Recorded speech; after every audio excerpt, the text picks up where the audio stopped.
भगवान राम के तीखे बाणों से दशानन धराशायी हो गया। भगवान जानते थे कि एक महाज्ञानी, पंडित और राजनीतिज्ञ आज संसार से जा रहा है। उन्होंने लक्ष्मण से कहा कि रावण अपनी अंतिम सांसें गिन रहा है। तुम जाओ, उससे कुछ ज्ञान की बात सीख कर आओ। लक्ष्मण जाकर ज्ञानोपदेश के लिए रावण से निवेदन किया। रावण ने कहा, राम तो त्रिलोक के स्वामी हैं, सर्वज्ञ हैं। वे क्या नहीं जानते हैं? फिर भी यदि इस दास से कुछ सुनना चाहते हैं तो पहले मुझे मेरे अंत समय में दर्शन देने की कृपा करें, तब मैं कुछ सुनाऊंगा। श्री राम रावण के सम्मुख गए। तब रावण ने कहा, प्रभु, ये मेरा अंतिम समय है। रक्त के प्रवाह के कारण ज्यादा कुछ कहना पाना कठिन है। फिर भी कुछ सुनाता हूँ। रावण ने आगे कहा, हे राम, मनुष्य को यदि कोई शुभ कर्म करने की इच्छा हो जाए तो उसे शीघ्र ही कर लेना चाहिए, और यदि कोई अशुभ कर्म करने की इच्छा हो जाए तो उसे टालते टालते टाल ही देना चाहिए। मैं कोई पढ़ी सुनी बात नहीं कहता हूँ। अपने जीवन के अनुभव से जो मैंने सीखा है वही कह रहा हूँ। एक बार मैं नरक की ओर से गुजर रहा था।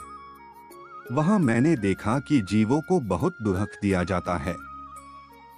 मेरे मन में आया कि मैं धरती से स्वर्ग तक सीढ़ी लगा दूं, ताकि सभी जीव आसानी से स्वर्ग जा सके, किसी को नरक जाना ही नहीं पड़े। समुद्र के खारे जल को देखकर मेरे मन में आया कि क्यों ना इस अपेय जल को उलीच दूं और समुद्र में दूध, घी, मक्खन आदि भर दूं। इससे लोगों को बहुत सुविधा हो जाएगी। मेरी लंका सोने की है, पर मैं सोचा करता था कि यदि सोना में सुगंध भी हो जाए तो कितना अच्छा होगा। मैं सोना में सुगंध भर देना चाहता था। देव, दानव, यक्ष, गंधर्व, यहाँ तक कि इंद्र, ब्रह्मा और विश्वकर्मा भी मेरे अधीन थे। मेरे लिए ये सब करना कोई बड़ी बात नहीं थी, पर मैं आजकल कहकर टालते चला गया। सोचा करता था कि इन कार्यों को कभी कर लूंगा। ये मुझसे बड़ी गलती हुई। अब हमारे पास इन्हें पूर्ण करने का समय ही नहीं बचा है। दूसरी तरफ एक बार मैं आकाश मार्ग से गुजर रहा था तो मैंने जंगल में एक सुंदरी स्त्री को देखा। उसे देखकर मेरे मन में कुविचार उत्पन्न हुआ कि इस सुंदरी को भी अपनी पत्नी बनाऊंगा।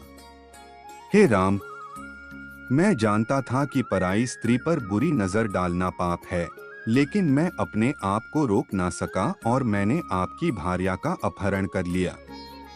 यदि मैं अपने उस कुविचार को उस दिन रोक पाता तो आज यह बुरा दिन देखना नहीं पड़ता। इसलिए मैंने कहा कि शुभ कर्म को शीघ्र कर लेना चाहिए और अशुभ कर्म को सदा के लिए टाल देना चाहिए, तभी जीवन में कल्याण संभव है। अपने शत्रु को कभी अपने से छोटा नहीं समझना चाहिए। पर मैं यह भूल कर गया।